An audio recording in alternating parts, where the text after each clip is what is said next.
noloshu waxay noqotay wax igu madow waxaan ku jiraa maalmo adag nolosheeda maan soo marin maalmo iyo xun maalinta ka dambaysa nolosheedu way sii xumaanaysaa ma heliyo qof caawiya dadkan islaamka aan ku nool xataa qof hoos iyo eegaya ma arkin adduunka maalinta ka dambaysa waa sii daciifaya toban habeen baa gaajo u seexanaya cuntooyinka adhiga yar la siiyaan la cunaya ma aqaan waxaan saan u ahaanay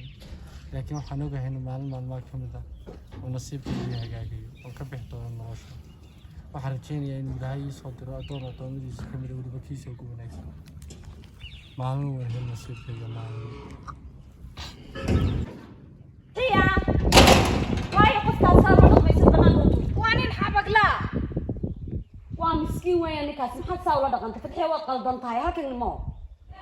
تمايا منيك حبق لها ما حد تشينا قلنا سو غلو نيك aniga guriga hortiisa soo istaagay inoo magantaa maxaad u kala tuurtay ee banaanka ugu saartay waxaan u kala tuuray ninka horta waxba kuma hadlay laakiin waxaan isla tuug malaw xadaya madaxay mid baa ku sheegay qofka ilaamood aragtid waxa uu yahay iyo noloshiisa dhabta ah ha ku qiimaynin qaabka uu eegyahay waxa dhici karta inay dan isaas u gashay gurigan hortiisa joogay magan buu inoo ahaa hata banaanka tuurtay qof bilaadan qalad ka gashay saamo waqti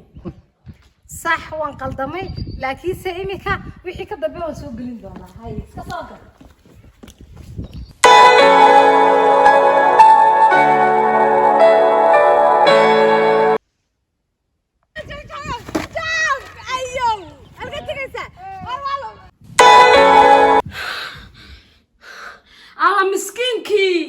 alla miskiinka wax siiya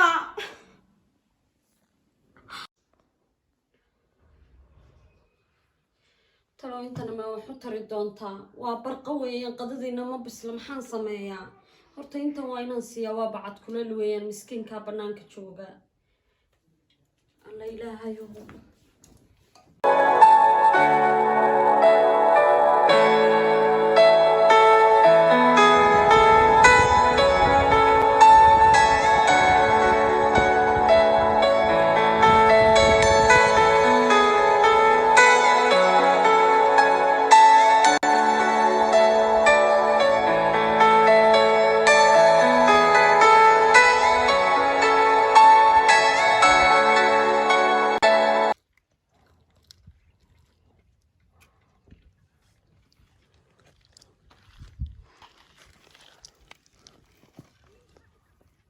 fiican tahay wax ma cuntay inteen leeg ba xagan joogtaa waa lama hadii mar hadii aad ii timid oo soo booqatay biyo xiran iska daayo sharaade wali taarku xataa biyaha ay dadku caadiga isticmaalaan ay booydo shubaan xataa wali qof yeedhaysiiyay ma arkin ismaalahayn qof baa ku caawin doona oo ku iman doona oo markii ugu horreysay naxariis binaadamnimo aan arko aniga halkii maalin aan ku arkay riyadaadii baa i dhibtay waxaan jecelahay inaan caawiyo qof kasta oo miskiina oo dhibaataysan inta aan adduunka u joogan u noolahayna waa intaa inaan caawiyo qofka iga hooseeya ee miskiinka ee dhibto hayso wixii aan ku tari karayo waan ku caawinayaa garabna waan ku siinayaa ilaahayna way la garab gelayaa insha Allah bidnillaahi kariim alma ku weydiin karaa waxaan u baahanahay inaan ku su'aalo adduunkan korkiisa cid kuugu nool oo family ma jirta miya fiicnaan lahayd ayadoo adduunka aad ii joogto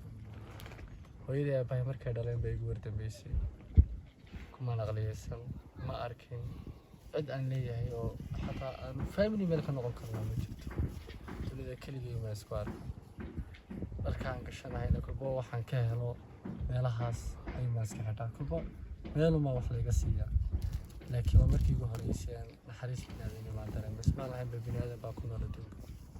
laakiin qof wanaagsan baa de waxaa igu filan ba intaad siisa waa mahadsantahay abaalkaagina ma gudi karo ma jeceshahay inaan ku caawiyo oo aan nolol mustaqbal kuu sameeyo